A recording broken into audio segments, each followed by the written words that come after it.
হযরত আলী রাদিয়াল্লাহু তাআলা আনহু কাছে গিয়ে বললেন, কি হয়েছে, তোমরা কেন কান্না করো?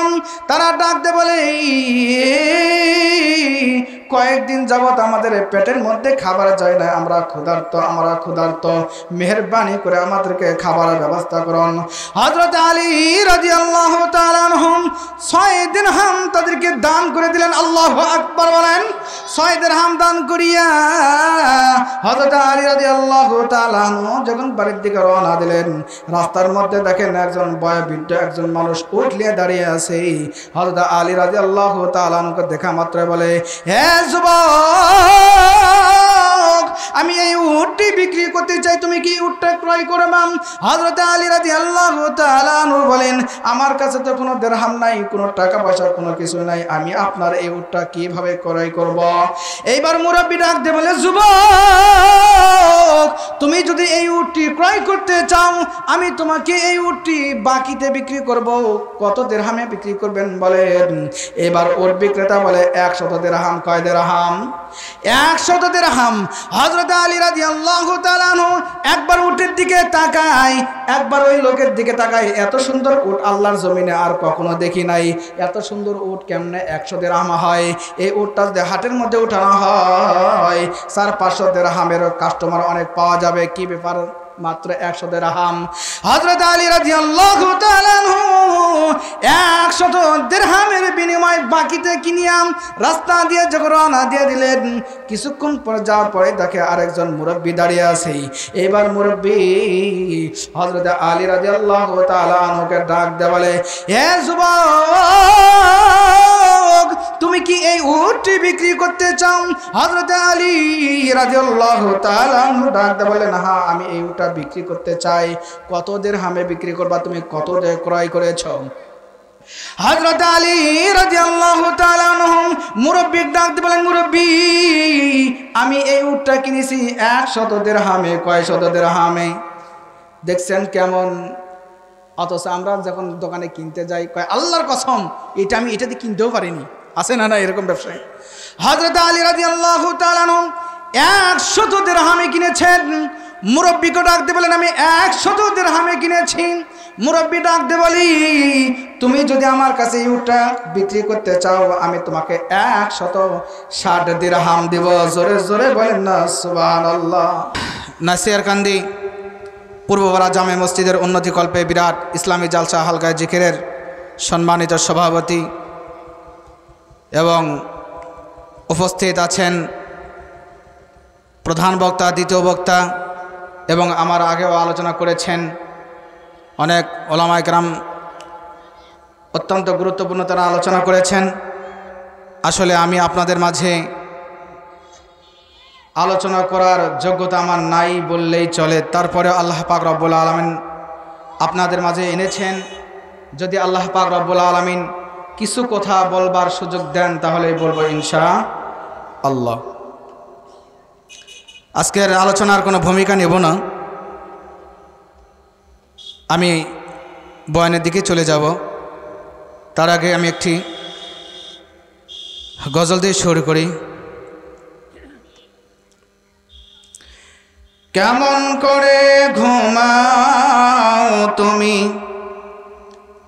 কেমন করে ঘুমাও তুমি, ফজর করে কাজা,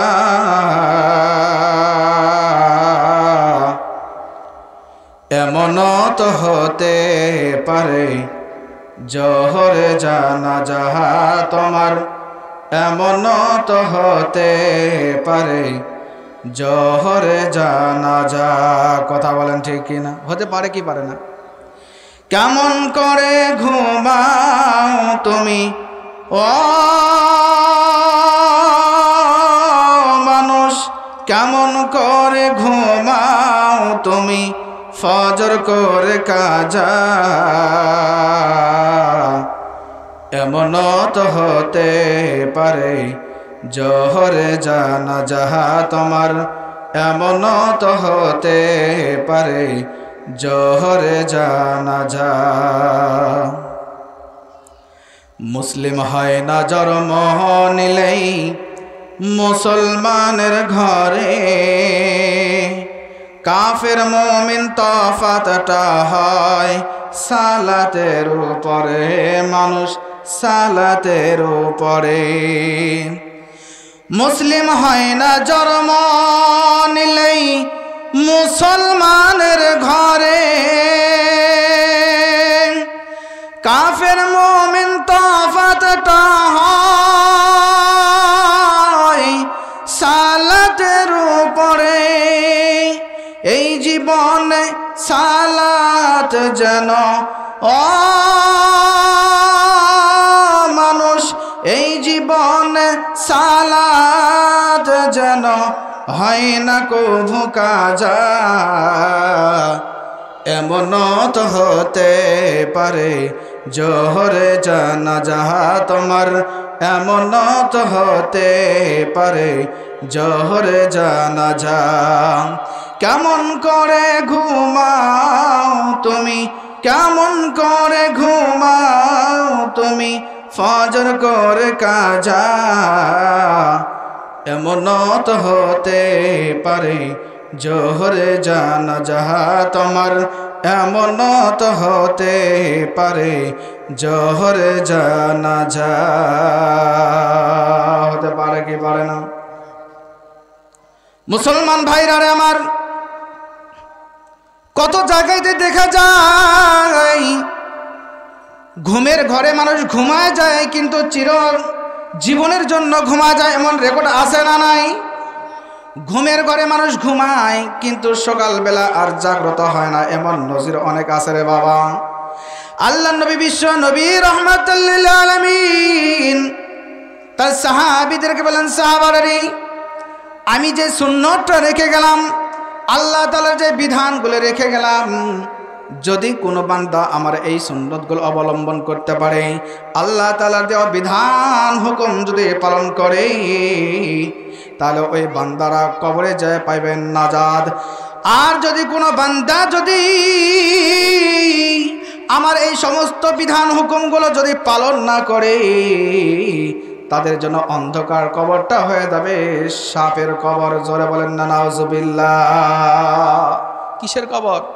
সাপের কবর। এই জন্য বলছে কেমন করে তুমি ঘুমাও ফজর করে কাজা, এমনও তো হতে পারে জোহরে তোমার জানাজা।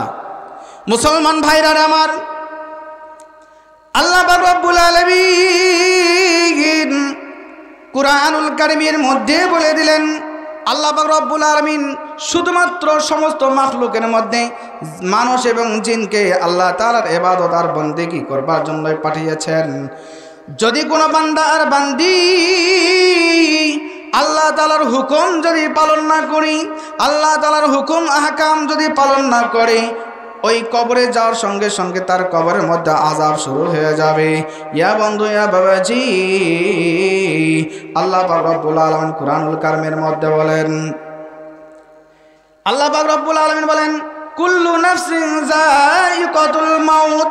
এইটা এমন একটা আয়াত, তাম পৃথিবীর মধ্যে হিন্দু বলেন, খ্রিস্টান, বৌদ্ধ, নাচারাম সমস্ত মানুষগুলো এক বাক্যে মেনে নেবে, কুল্লু নাফসিন যায়িকাতুল মাউত।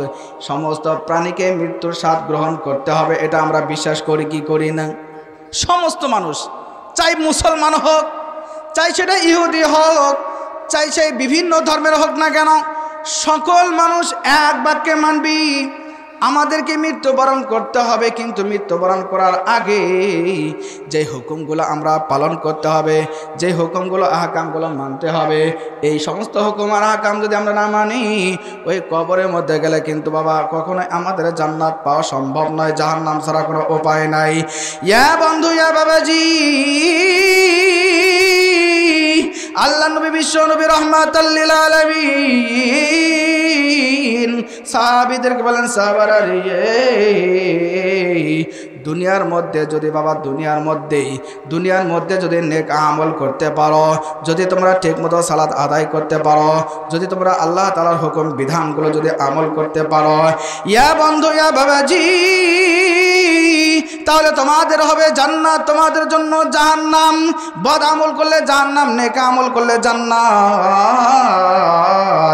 আল্লাহ পাক রব্বুল আলামিন জান্নাত এবং জাহান্নামের সংক্ষিপ্ত আকারে বলতেছি বাবা, আল্লাহ পাক রব্বুল আলামিন জান্নাতীদেরকে জান্নাত দেওয়ার পরে জাহান্নামীদেরকে জাহান্নামে দেওয়ার পরে আল্লাহ পাক রব্বুল আলামিন উভয় পক্ষকে কথোপকথন করার সুযোগ করে দেবেন। জান্নাতীরা জাহান্নামীদেরকে প্রশ্ন করবে, জাহান্নামীরা জান্নাতীদেরকে প্রশ্ন করবে। জান্নাতীরা জাহান্নামীদেরকে বলবেন ফি জান্নাতি ইয়াতাসাআলুনা আনিল মুজরিমিন মা সালাকাকুম ফি সাকার ক্বালু লাম নাকু মিনাল মুসাল্লিন।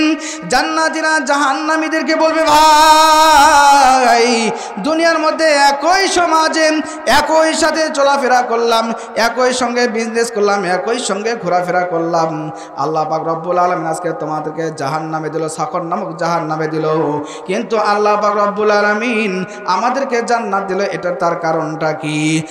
এক নাম্বার কারণ, জান্নাতীরা খুব ভালো করে বুঝবেন, জান্নাতীরা প্রশ্ন করবে কাকে? ওয়াজটা বুঝবেন। জান্নাতীরা প্রশ্ন করবে জাহান্নামীদেরকে, বলবে ভাই একই সাথে একই সমাজে চললাম, একই সঙ্গে ঘোরাফেরা করলাম, কিন্তু আজকে আল্লাহ পাক রব্বুল আলামিন আমাদেরকে জান্নাতে দিলেন আর তোমাদেরকে সাকর নামে জাহান্নামে দিল, তার কারণটা কি? কোন কারণে তোমাদেরকে জাহান্নামে আসতে হয়েছে? জানা দরকার আছে না নাই?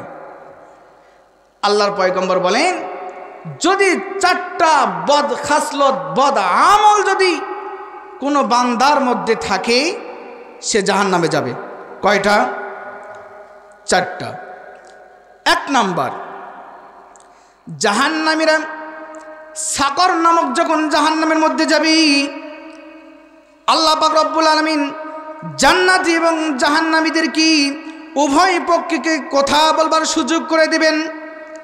জান্নাতীরা জাহান্নামীদেরকে প্রশ্ন করবে ভাই দুনিয়ার মধ্যে একই সাথে চললাম, একই সঙ্গে বিজনেস করলাম, একই সঙ্গে ঘোরাফেরা করলাম, আল্লাহ পাক আজকে আমাদেরকে জান্নাত দিয়েছে, কিন্তু তোমাদেরকে কোন কারণে তোমাকে জাহান্নাম দিয়েছে?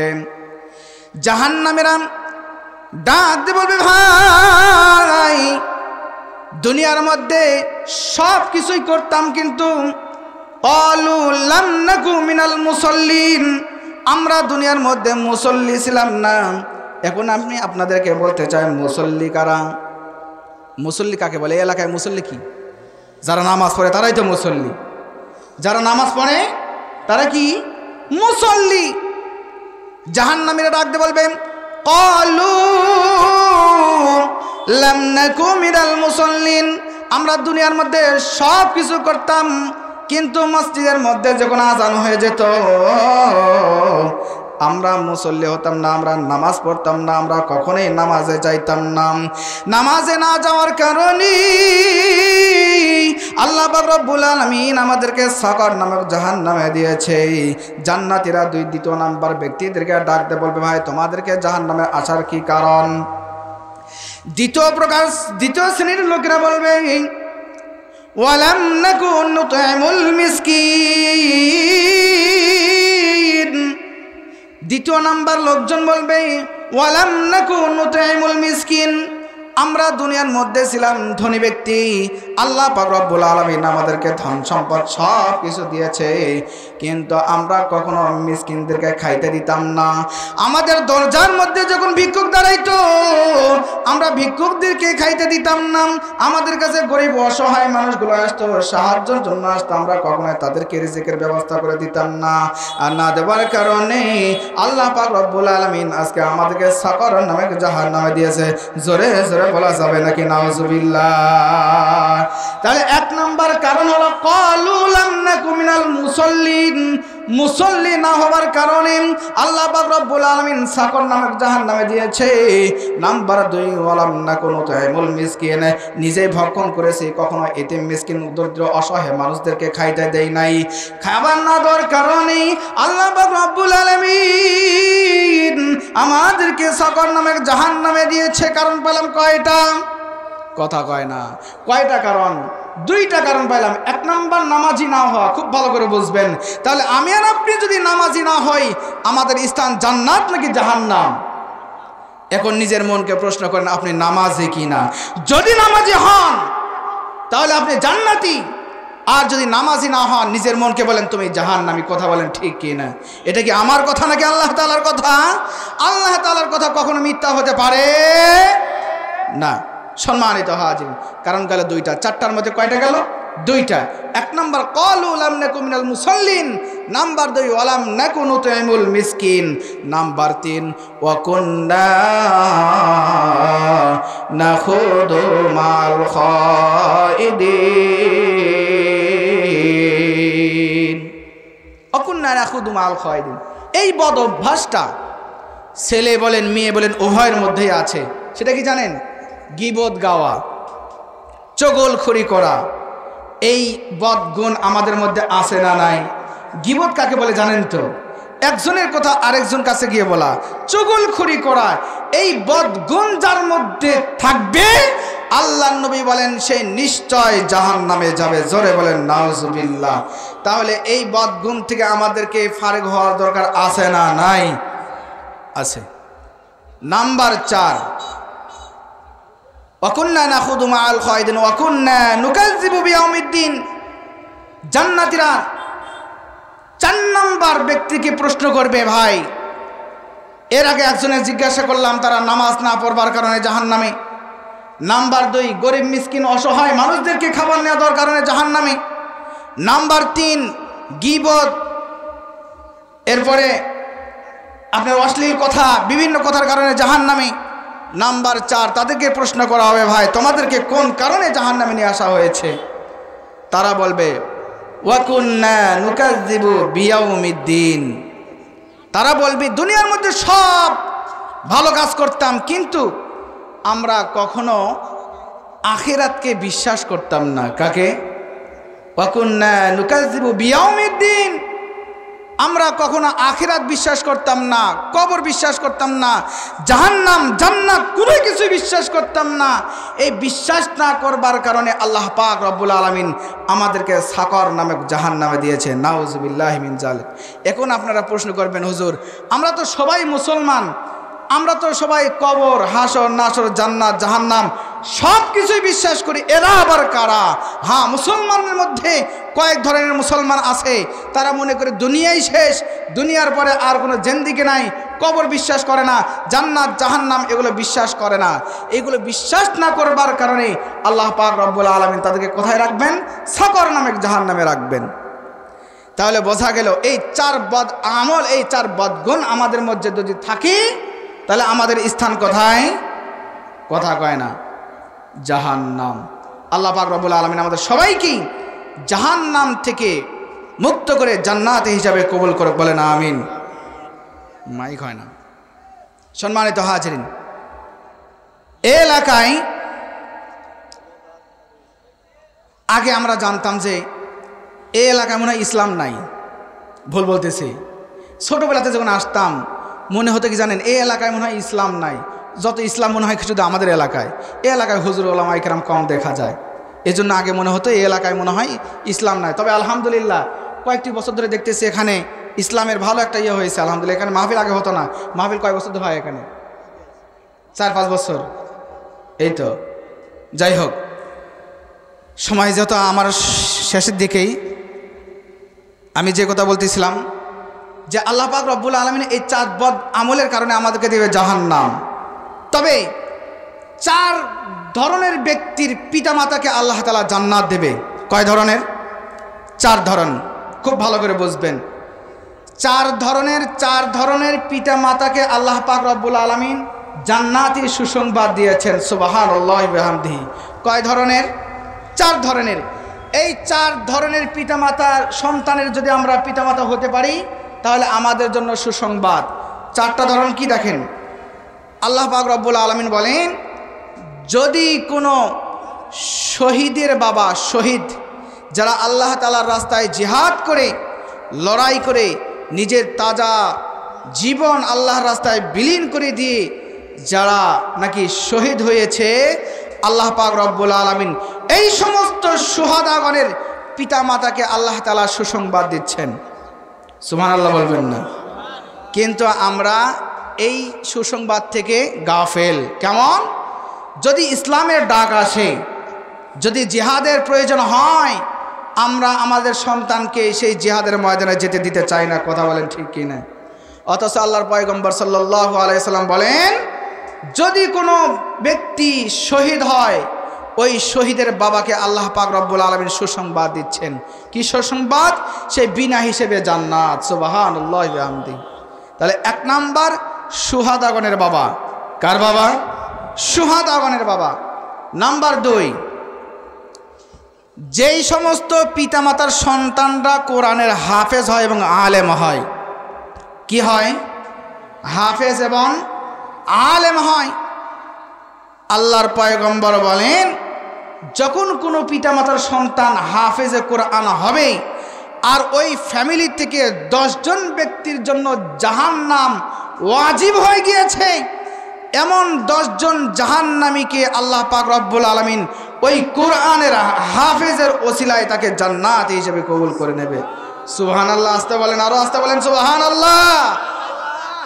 তাহলে এর দ্বারা বোঝা গেল, আপনার ফ্যামিলিতে আপনার সন্তান যদি কোরআনের হাফেজ হয়, যদি আলেম হয়, তাহলে আপনিও সুসংবাদ পেয়ে যাবেন।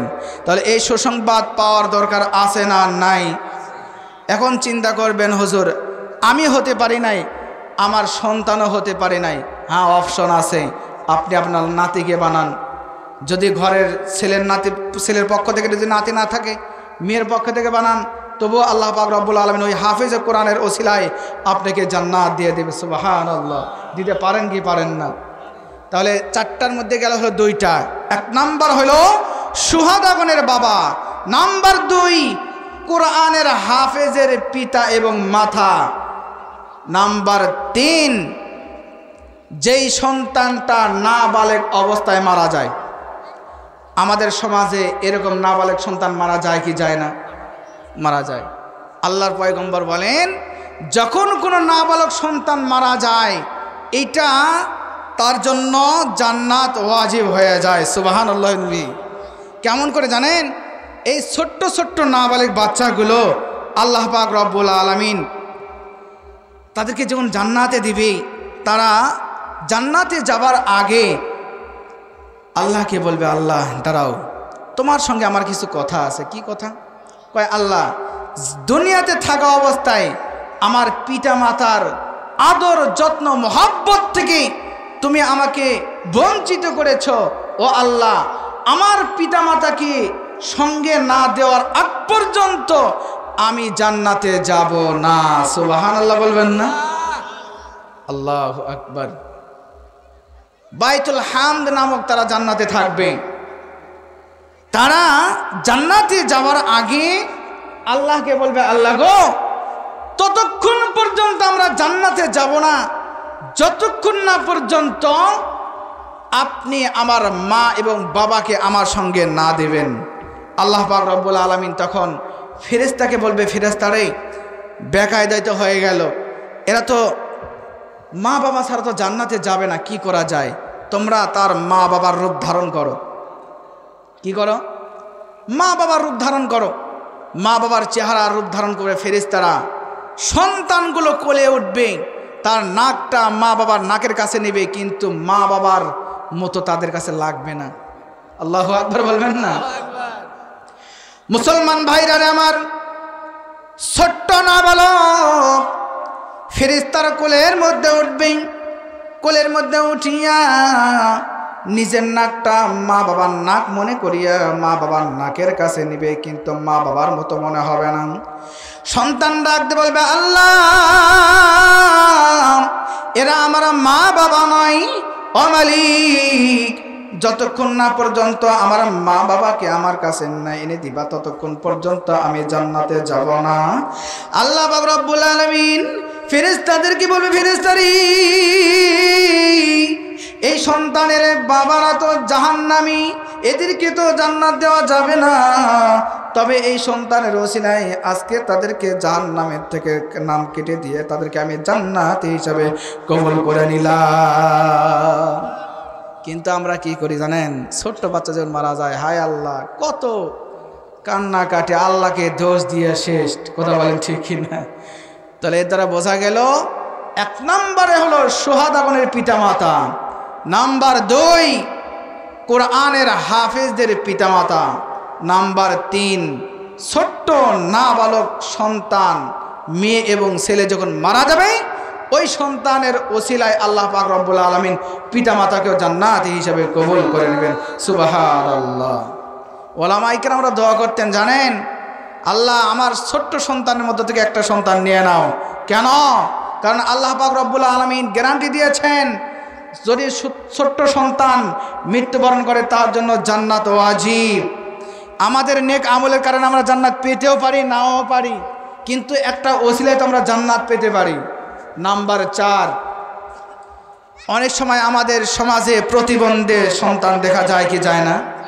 যখন আমরা প্রতিবন্ধী সন্তান দেখি তখন আমরা ওই ফ্যামিলিকে আমরা হেই প্রতিপন্ন করি। কেন? হয়তো বা কোনো বদ আমলের কারণে তার সন্তানটা প্রতিবন্ধী হয়েছে, এরকম আমরা বলি কি না? বলি। অথচ আল্লাহর পয়গম্বর সাল্লাল্লাহু আলাইহি সাল্লাম বলেন না, এর কারণে প্রতিবন্ধী হয় নাই। যদি কোনো মা বাবা কোনো প্রতিবন্ধী সন্তানদেরকে লালন পালন করে, এই যে লালন পালন করার কষ্টের বিনিময়ে আল্লাহ পাক রব্বুল আলামিন এই প্রতিবন্ধী মা বাবার কেউ জান্নাত দিয়ে দিবেন। সুবহানাল্লাহি ওয়া বিহামদিহি। সম্মানিত হাজিরিন, তাহলে এর দ্বারা বোঝা গেল প্রতিবন্ধীর মা বাবারাও জান্নাত পাওয়ার সার্টিফিকেট পেয়ে যায়, তাই না? আল্লাহু আকবার।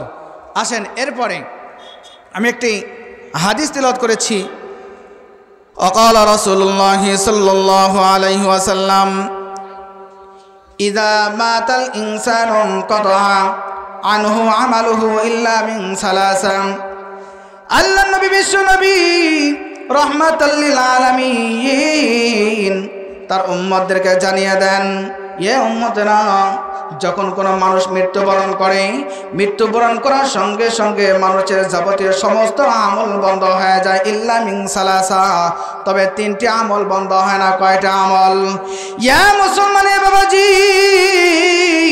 মানুষ যখন মৃত্যুবরণ করে তার সমস্ত আমল বন্ধ হয়ে যায়, কিন্তু আল্লাহর পয়গম্বর নবী মুহাম্মদুর রাসূলুল্লাহ সাল্লাল্লাহু আলাইহি ওয়াসাল্লাম বলেন 3টি আমল তার জন্য জারি থাকবে। 1 নাম্বার, ইল্লা মিন সাদাকাতিন জারিয়া, যখন কোনো ব্যক্তি যখন দুনিয়ার মধ্যে থাকা অবস্থায় সদকা করে, দান খয়রাত ইত্যাদি ইত্যাদি করে, ওই বান্দা কবরে যাওয়ার পরে ওই সদকার বিনিময় কবরে সওয়াব পাইতেই থাকে। সুবহানাল্লাহ বলবেন না? এবার আসেন দান সদকা কি জিনিস। এই যে আপনাদের মসজিদ হয়, এই মসজিদের মধ্যে যদি আপনি সিমেন্ট দেন, রড দেন, টাকা দেন, এইটা হলো সদকা। এটা কি? সদকা। আপনি যদি গরিব অসহায় মানুষ, দরিদ্র মানুষদেরকে যদি আপনি খাবারের ব্যবস্থা করে দেন, এটা হলো সদকা। যখন কোনো এলাকার মধ্যে আপনি টিউবওয়েলের ব্যবস্থা করে দিবেন, রাস্তার ব্যবস্থা করে দিবেন, এটা হলো সদকা। আপনি মারা যাবেন, মারা যাওয়ার সঙ্গে সঙ্গে আল্লাহ পাক রব্বুল আলামিন এই সদকার বদৌলতে আল্লাহ পাক রব্বুল আলামিন আপনার কবরে সওয়াব দিতেই থাকবে। তাহলে বোঝা গেল সদকা করার দরকার আছে না নাই? নাম্বার 2, এমন এলেম যে এলেম অর্জন করলেই দুনিয়া এবং আখিরাতে উভয় জায়গায় উপকার হয়। এখন আপনাদের কাছে প্রশ্ন, এটা আবার কোন এলেম? স্কুলের না কোরআন হাদিসের? কোরআন হাদিসের। কোরআন হাদিসের এলেম অর্জন করলে দুনিয়াতেও লাভ, আখিরাতেও লাভ। দুনিয়াতে কেমন? কোরআন যারা শিখে তাদেরকে আল্লাহ পাক রব্বুল আলামিন ইজ্জত দান করেন। কি দান করেন? ইজ্জত দেন, সম্মান দেন। আর এই কোরআন তেলাওয়াত করার বদৌলতি আল্লাহ পাক রব্বুল আলামিন প্রত্যেকটা হরফের বিনিময় 10-10টি করে নেকি দান করেন। সুবহানাল্লাহি ওয়া বিহামদিহি। সুবহানাল্লাহ বলবেন না? এখন আমরা সমাজে কি সন্তান রেখে যাই? বাবাখোর, ইয়াবাখোর, গাঞ্জাখোর, মদখোর, বিড়িখোর, এরকম সন্তান রেখে গেলে আমাদের কবরে কি সদকায়ে জারির সওয়াব যাবে নাকি আর গুনাহ হবে?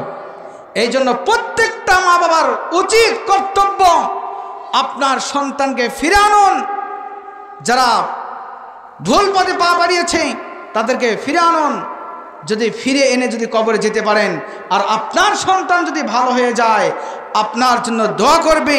আল্লাহর পয়গম্বর সাল্লাল্লাহু আলাইহি ওয়াসাল্লাম বলেন, নেক সন্তান যখন মা বাবার জন্য দোয়া করে, আল্লাহ পাক রব্বুল আলামিন সেই দোয়াগুলো কবুল করে। সুবহানাল্লাহ। তাহলে নেক সন্তান রেখে যাওয়ার দরকার আছে না নাই? তাহলে নেক সন্তান বানাইতে চাইলে তাদেরকে দিতে হবে কোথায়? মাদ্রাসায়। এই অত্র এলাকার আমার আত্মীয় স্বজন যারা আছে সবাইকেই বলবো, আপনার সন্তানকে মাদ্রাসায় দেন। আপনার সন্তানের ওসিলায় যেন আপনি নাজাত পেয়ে যান। আল্লাহ পাক রব্বুল আলামিন আমাদের সবাইকেই সঠিক দিন বুঝবার তৌফিক দান করে। সকলে বলেন আল্লাহুম্মা আমিন। আমার ভাইরা, সদকায়ে জারিয়া, সদকা করলে কি হবে এই বিষয়ে একটি ঘটনা বলে আমি শেষ করব। আল্লাহর পয়গম্বর সাল্লাল্লাহু আলাইহি ওয়াসাল্লাম বলেন, যখন কোনো বান্দা সদকা করে, কি করে? সদকা করে, এই সদকার বদৌলতে আল্লাহ পাক রব্বুল আলামিন তার ধন সম্পদ বাড়িয়ে দেয়। সুবহানাল্লাহ বলবেন না? তার একটা উপমা, একটা ঘটনা শুনেন। আল্লাহর পয়গম্বরের চতুর্থ খলিফা হযরত আলী রাদিয়াল্লাহু তাআলা আনহু, কি নাম বললাম? হযরত আলী রাদিয়াল্লাহু তাআলা আনহু। তিনি খলিফা ছিলেন, কিন্তু তিনি ছিলেন একজন দরিদ্র মানুষ। কি মানুষ? দরিদ্র। সমস্ত খলিফার মধ্যে হযরত আলী রাদিয়াল্লাহু তাআলা আনহু ছিল দরিদ্র টাইপের। হযরত আলী রাদিয়াল্লাহু তাআলা আনহুর ঘরে যখন খাবার ফুরে গেল, 3 দিন পর্যন্ত যখন চুলায় আগুন জ্বলে না, মা ফাতেমা রাদিয়াল্লাহু তাআলা আনহু হযরত আলী রাদিয়াল্লাহু তাআলা আনহুকে ডাক দিয়ে বলেন, হ্যাঁ হাসান হোসেনের বাবা, আজ থেকে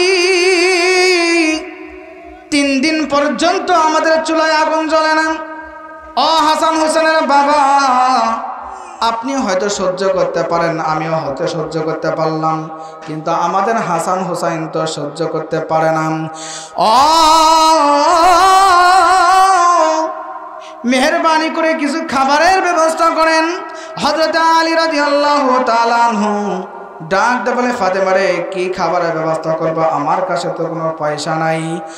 মা ফাতেমা রাদিয়াল্লাহু তাআলা আনহা নিজের পরনের একটা চাদর হযরত আলী রাদিয়াল্লাহু তাআলা ওর হাতের মধ্যে দিয়ে বললেন, ওগো হাসান হোসেনের বাবা, আপনি মেহেরবানি করে চাদরটা বিক্রি করিয়া হাসান হোসেনের জন্য খাবারটা আনবেন।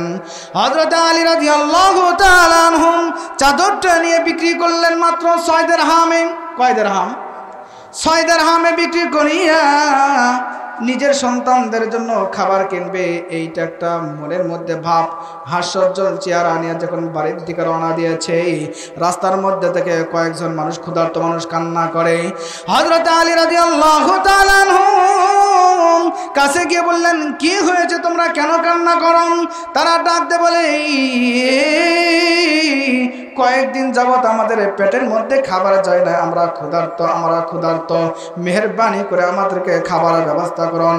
হযরত আলী রাদিয়াল্লাহু তাআলা আনহু 6 দিরহাম তাদেরকে দান করে দিলেন। আল্লাহু আকবার বলেন। 6 দিরহাম দান করিয়া হযরত আলী রাদিয়াল্লাহু তাআলা আনহু যখন বাড়ির দিকে রওনা দিলেন, রাস্তার মধ্যে দেখেন একজন বয়োবৃদ্ধ একজন মানুষ উট নিয়ে দাঁড়িয়ে আছে। হযরত আলী রাদিয়াল্লাহু তাআলা আনহুকে দেখা মাত্র বলে, হে যুবক, আমি এই উটটি বিক্রি করতে চাই, তুমি কি উটটা ক্রয় করবা? হযরত আলী রাদিয়াল্লাহু তাআলা আনহু বলেন, আমার কাছে তো কোনো দিরহাম নাই, কোনো টাকা পয়সা কোনো কিছু নাই, আমি আপনার এই উটটা কিভাবে ক্রয় করব? এইবার মুরব্বি ডাক দিয়ে বলে, যুবক, তুমি যদি এই উটটি ক্রয় করতে চাও, আমি তোমাকে এই উটটি বাকিতে বিক্রি করব। কত দিরহামে বিক্রি করবেন বলেন? এবার উট বিক্রেতা বলে, 100 দিরহাম। কয় দিরহাম? 100 দিরহাম। হযরত আলী রাদিয়াল্লাহু তাআলা আনহু একবার উটের দিকে তাকায়, একবার ওই লোকের দিকে তাকায়। এত সুন্দর উট আল্লাহর জমিনে আর কখনো দেখি নাই। এত সুন্দর উট কেমনে 100 দিরহাম হয়? এই উটটা যদি হাটের মধ্যে উঠানো হয়, 400-500 দিরহামের কাস্টমার অনেক পাওয়া যাবে। কি ব্যাপার? মাত্র 100 দিরহাম। হযরত আলী রাদিয়াল্লাহু তাআলা আনহু 100 দিরহামের বিনিময়ে বাকিতে কিনিয়া রাস্তা দিয়ে যখন রওনা দিয়ে দিলেন, কিছুক্ষণ পর যাওয়ার পরে দেখে আরেকজন মুরব্বি দাঁড়িয়ে আছে। এবার মুরব্বি হযরত আলী রাদিয়াল্লাহু তাআলা আনহুকে ডাক দিয়ে বলে, হে যুবক, তুমি কি এই উটটি বিক্রি করতে চাও? হযরত আলী রাদিয়াল্লাহু তাআলা আনহু ডাক দিয়ে বলেন, হ্যাঁ, আমি এই উটটা বিক্রি করতে চাই। কত দিরহামে বিক্রি করবা? তুমি কত দিয়ে ক্রয় করেছো? হযরত আলী রাদিয়াল্লাহু তাআলা আনহু মুরব্বি ডাক দিয়ে বলেন, মুরব্বি, আমি এই উটটা কিনেছি 100 দিরহামে। কয় শত দিরহামে? দেখছেন কেমন? অথচ আমরা যখন দোকানে কিনতে যাই, কয় আল্লাহর কসম, এটা আমি এটা দিয়ে কিনতেও পারিনি। আছে না না এরকম ব্যবসায়ী? হযরত আলী রাদিয়াল্লাহু তাআলা আনহু 100 দিরহামে কিনেছেন। মুরব্বীকে ডাকতে বলেন আমি 100 দিরহামে কিনেছি। মুরব্বী ডাকতে বলি তুমি যদি আমার কাছে উটটা বিক্রি করতে চাও আমি তোমাকে 160 দিরহাম দিব। জোরে জোরে বলেন না সুবহানাল্লাহ। কয় দিরহাম? 160 দিরহাম। তিনি বলতেছেন আমি আপনাকে আরো 60 দিরহাম বেশি দেব, তুমি আমার কাছে বিক্রি করো। হযরত আলী রাদিয়াল্লাহু তাআলা আনহু 160 দিরহামে বিক্রি করিয়া রাস্তার মধ্যে দিয়ে মুখের মধ্যে মুস্কি হাসি হাসি ভাব নিয়ে যখন রওনা হয়ে গেল, পিছন দিক থেকে যেই লোকটা উটটা বিক্রি করেছিল ডাক দিয়ে বলছে যুবক তুমি কি উটটা বিক্রি করেছো? কয় হ্যাঁ উটটা বিক্রি করেছি। কত দিয়া? কয় 160 দিরহাম দিয়া। তোমার কাছে তো আমি 100 দিরহাম পাই, বাকি দিয়ে উট বিক্রি করছিল মনে আসেনি? বাকিতে 100 দিরহাম পাবে, 100 দিরহাম দিয়ে দাও। হযরত আলী রাদিয়াল্লাহু তাআলা আনহু 100 দিরহাম পরিশোধ করে দিলেন। 60 দিরহাম নিয়ে বাড়ির মধ্যে গেলেন। মা ফাতেমার হাতের মধ্যে 60 দিরহাম দিয়া বলে ও ফাতেমা এই যে নাও তোমার যে চাদরটা বিক্রি করতে দিয়েছিল তার বিনিময়টা নিয়ে নাও। হযরত ফাতেমা রাদিয়াল্লাহু তাআলা আনহা একবার আলীর দিকে তাকায়, একবার দিরহামের দিকে তাকায়। কিভাবে সম্ভব যে এটা বিক্রি করতেছে 5 থেকে 6 দিরহাম হবে, এর বেশি হবে না, কিন্তু তুমি 60 দিরহাম কিভাবে পাইলা? হযরত আলী রাদিয়াল্লাহু তাআলা আনহু ডাকতে বলেন ফাতেমা রে আমি 6 দিরহাম দিয়ে আল্লাহ তাআলার সঙ্গে বিজনেস করেছি। আল্লাহু আকবার বলেন। 6 দিরহাম দিয়ে আমি আল্লাহ তাআলার সঙ্গে বিজনেস করেছি। এক একটা দিরহামের বিনিময়ে আল্লাহ পাক রব্বুল আলামিন আমাকে 10 দিরহাম করে মুনাফা দিয়েছেন। কয় মুনাফা? 10। 10 এক দিরহামের বিনিময়ে 10 দিরহাম, 6 10 60 দিরহাম পেয়ে গেছি। আল্লাহর নবী বিশ্ব নবীর কন্যা ফাতেমা রাদিয়াল্লাহু তাআলা আনহা আশ্চর্য হয়ে খুশি হয়ে আল্লাহর নবীকে ডাকতে বললেন নবী গো আপনার জামাইয়ের সঙ্গে আজকে কি ঘটেছে, কি ঘটেছে একটু বর্ণনা বলো। হযরত ফাতেমা রাদিয়াল্লাহু তাআলা বিস্তারিত ঘটনাগুলো বলে দিলেন। ইয়া বন্ধু ইয়া বাবাজি, আল্লাহর নবী বিশ্ব নবী রাহমাতুল লিল আলামিন ফাতেমাকে ডাকতে বলে ফাতেমা রে যে উটটা বিক্রি করতে দেখেছো, যে বিক্রি করেছে যে ক্রয় করেছে তারা কে ছিল জানো নি? মা ফাতেমা আলী রাদিয়াল্লাহু তাআলা দুজনেই বলেন না আমরা তো জানি না কে ছিল। আল্লাহর নবী বিশ্ব নবী রাহমাতুল লিল আলামিন ডাকতে বলেন আলী রে যেই তোমার কাছে উটটা বিক্রি করেছিল সেটাও ছিল হযরতে জিবরাইল আলাইহিস সালাতু ওয়াস সালাম, আর যেই উটটা ক্রয় করেছিল সে ছিল হযরতে মিকাইল আলাইহিস সালাতু ওয়াস সালাম। ফাতেমা রাদিয়াল্লাহু তাআলা আনহা ডাকতে বলে বাবা তাহলে যেই উটটা বিক্রি হলো এরকম উটটা তো কখনোই আপনার জামাই তো দেখে নাই। ওগো আল্লাহর নবী বিশ্ব নবী উটটা কার ছিল, কিসের ছিল? এবার আল্লাহর নবী ডাকতে বলেন ফাতেমা রে এই উটটা হলো সেই উট যেই উটটা কঠিন কিয়ামতের ময়দানে আমার ফাতেমা যেই উটের উপর সওয়ার হবে সেটা হলো এই উট। জোরে বলেন না আল্লাহু আকবার। আল্লাহ নবী বিশ্ব নবী রাহমাতুল লিল আলামিন ডাকতে বলেন এ আমার সাহাবারা শুনো, যখন কোনো ব্যক্তি সদকা করে দান করে ওই দানটা বিফলে যায় না, ওই দানের বিনিময়ে আল্লাহ পাক রব্বুল আলামিন তাকে আরো দ্বিগুণ বাড়িয়ে দেয়। তাহলে বোঝা গেল আলী রাদিয়াল্লাহু তাআলার ঘটনা দ্বারা কি বোঝা গেল? 6 দিরহাম দান করলেন, পাইলেন কয় দিরহাম? 6 দিরহাম। ঠিক তেমনি ভাবে কোনো বান্দা যদি মসজিদ মাদ্রাসা নির্মাণ করে, গরিব অসহায় দরিদ্র মানুষদেরকে যদি খাবারের ব্যবস্থা করে, আল্লাহ পাক রব্বুল আলামিন তাকেও এরকম করে দানের ওসিলায় আরো সম্পদ বাড়িয়ে দিবে। জোরে বলেন না সুবহানাল্লাহ।